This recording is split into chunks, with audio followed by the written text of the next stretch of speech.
سر میرے خیال میں اس ایوان نے بڑی اچھی روایت قائم کی ہے کہ ایک قرارداد لے کر آئیں اور جس میں ہماری قومی اسمبلی کے ارکان کی گرفتاری اگر پارلیمان کے احاطے سے ہوئی ہے تو اس کی سب نے مذمت کی ہے اور اس میں کوئی ifs اینڈ بٹس شامل نہیں ہے، انکنڈیشنل ہے۔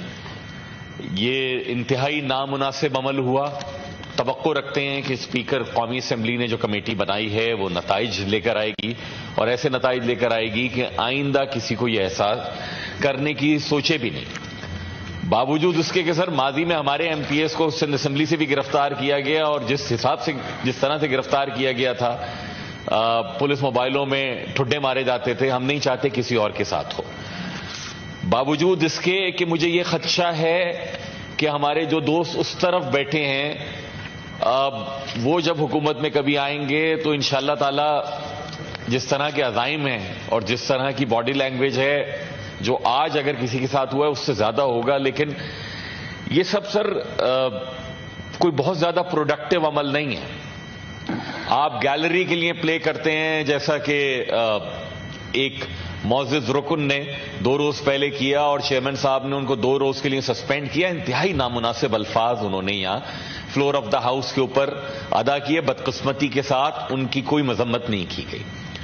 بدقسمتی کے ساتھ وزیر اعلیٰ خیبر پختونخوا نے جو تحریک انصاف کے جلسے میں جو زبان استعمال کی، جو ان کا مواد تھا اور جو 2 روز سے خیبر پختونخوا اسمبلی میں بعض لوگ کہہ رہے ہیں، ایک صوبے کی منتخب وزیر اعلیٰ جو کہ خاتون ہیں، ان کے متعلق اتنی بد تہذیبی والی گفتگو نہ صرف جلسے میں ہوئی بلکہ خیبر پختونخوا اسمبلی کے ارکان کی بھی دیکھیے، وہ بھی انتہائی قابل مذمت ہے۔ یہ سارے کے سارے وہ عوامل ہیں جو اس ماحول کو جنم دیتے ہیں کہ جس سے اس طرح کے ایب نارمل ایکشنز مختلف جوانب سے آپ کو دیکھنے میں ملتے ہیں۔ جس ہم سول سرچنگ کی بات کر رہے ہیں سر، یہ لیڈرشپ کا کام ہے کہ وہ سول سرچنگ کو پریچ کرے اور پریکٹس کرائے۔ یہ نہیں کہ دوسرے نے اگر غلط زبان استعمال کی ہے یا کسی کی گرفتاری کی مذمت نہیں کی تو میں کہتا ہوں کہ جناب میں بھی تمہاری گرفتاری کی مذمت نہیں کروں گا۔ مختلف جوانب سے یہ تقریر ہو چکی ہے، میں اس کی اتنی گہرائی میں نہیں جاتا۔ ساتھ ہی ساتھ سر میں ایک ناانصافی جو اس ملک میں ہو رہی ہے اور جس پہ میں بہت عرصے سے گفتگو گائے بگائے کرتا ہوں، وہ یہ ہے کہ پورے ملک میں سر اسلام آباد ہائی کورٹ ٹائپ کی ہائی کورٹس ہونی چاہیے، بہت ضرورت ہے۔ کیونکہ اسلام آباد ہائی کورٹ وہ ہے جہاں میں یہ دیکھتا ہوں کہ کوئی بھی مقدمہ لگے تو اگلے دن جج صاحبان اس کو اٹھا لیتے ہیں ماشاءاللہ سے، اور وہ فیوچرسٹک اور ہائپوتھیٹیکل سچویشنز میں بھی آرڈرز دے رہے ہوتے ہیں کہ اگر ایسا ہوا تو اس کا ابھی سے جواب لے کر آئیں گے۔ فلاں آدمی جو کہ گرفتار ہے وہ کہتے ہیں اس کو لاپتہ کرنے کی، لاپتہ نہیں بھی تھا تو کرنے کی ہمت کیسے ہوئی؟ سر اس ملک میں کراچی سے لے کر بلوچستان تک اس ملک کا نوجوان لاپتہ ہے۔ ہائی کورٹ الیکشن کے معاملے میں تو ڈیسیجن دے دیتی ہے کہ باقی دوسرے صوبوں میں بھی الیکشن نہیں ہوگا، تو کل کو معزز ہائی کورٹ اسی طریقے سے میں توقع رکھتا ہوں کہ پورے ملک کے بچوں کے لیے بھی بات تو کریں۔ ہم نے تو کی ہوئی پٹیشنیں، کیا لاپتہ افراد کا کمیشن، کیا ہائی کورٹ، کیا سپریم کورٹ تک کہاں تک نہیں پہنچے، لیکن are the children of lesser gods کہ کوئی ان کی بات نہیں کرنا؟ میرے 107 کارکنان لاپتہ ہیں، ایک ایک کی رہائی کے لیے ان کی ماں، ان کے گھر والوں کی بپتا عدالتوں تک، متعلقہ اداروں تک پہنچانے کے لیے ہمارے تو لوگوں کے جوتے گھس گئے ہیں۔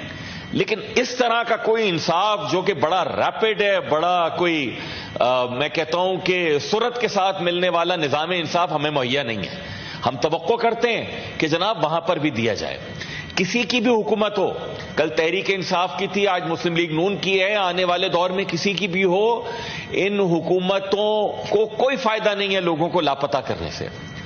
موجودہ حکومت نے جی لاپتہ افراد کی بازیابی کے لیے پارلیمانی کمیٹی بنائی، اس سے آگے جائیے۔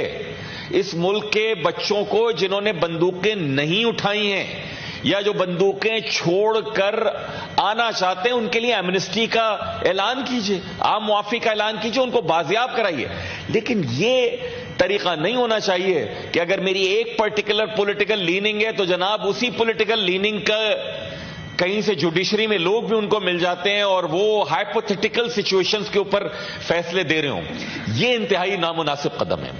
جناب ڈپٹی چیئرمین، میں نہایت احترام کے ساتھ عرض کروں کہ جس خدشے کا میں نے پہلے اظہار کیا تھا کہ جس طرح کی ہیٹ جنریٹ ہوئی ہے پولیٹیکل سسٹم میں، یہ ہیٹ کسی کے لیے بھی کوئی بہت زیادہ سود مند نہیں ہے. ہمارے دوست جب ہم اپوزیشن میں ہوتے تھے یا آج دیگر دوست اپوزیشن میں ہیں تو ان کو یہ لگتا ہے کہ جناب بس ہم آئیں گے تو ہم نے بدلے لے لینے. نہیں سر، یہ والا عمل بدلہ لینا ہے. میں نے اپنے پازیٹو ایکٹس کے ذریعے بدلا لوں، میں اپنی کارکردگی کے ذریعے بدلا لوں، میں اپنی کارکردگی کے ذریعے لوگوں کو بتلاؤں کہ میں نے یہ کیا کام کیا ہے. آج کیونکہ بعض دوست اینٹی اسٹیبلشمنٹ نعرے لگا کر یہ باور کرا رہے ہیں کہ ان سے زیادہ کوئی اینٹی اسٹیبلشمنٹ نہیں ہے. کتنے ہمارے وہ دوست اور وہ لیڈرشپ اینٹی اسٹیبلشمنٹ ہے، یہ ہم بھی جانتے ہیں، وہ بھی جانتے ہیں. قبر کا حال تو مردہ زیادہ بہتر جانتا، ان کو ہم سے زیادہ علم ہے. لیکن کیا اینٹی اسٹیبلشمنٹ کا نعرہ لگا دینے سے اور لوگوں کے جذبات کو مزید چارج کر دینے سے کیا پاکستان کے اور مختلف صوبوں کے جو عام لوگوں کو مسائل لاحق ہیں ان کا حل نکل سکے گا؟ بدقسمتی سے نہیں نکل سکے گا. یقیناً اسٹیبلشمنٹ کا سیاست میں کردار محدود سے محدود تر ہونا چاہیے اور افسوس کے ساتھ کہ وہ کردار بڑھا ہی ہے. لیکن میرے اور دیگر لوگوں کے جن جن اقدامات سے جہاں جہاں کنسیڈ کرنے سے وہ کردار بڑھا ہے اس پہ بھی تو سول سرچنگ کر لیں. آپ دوسرے کے لیے اتنا کم گراؤنڈ چھوڑ جائیں کہ وہ قدم بھی باہر نہ نکال سکے تو پھر آپ کو جناب اس سے بھی کم گراؤنڈ ملے گا اپنی پولیٹیکل جو ول ہے اس کو ایکسرسائز کرنے کا. ہیونگ سیڈ دیٹ سر، جو اس دن ہوا وہ انتہائی قابل مذمت ہے. جو ہمارے ساتھ ہو رہا تھا کوئی مذمت نہیں کر رہا تھا اور مجھے خدشہ یہ ہے کہ جب آئندہ بھی ہمارے ساتھ ہوگا تو کوئی مذمت نہیں کرے گا. لیکن اس کے باوجود میں یہ کہتا ہوں کہ جناب ہم آپ کے ساتھ ہونے والی ایسی کسی بھی زیادتی کی مذمت کرتے رہیں گے. بہت شکریہ.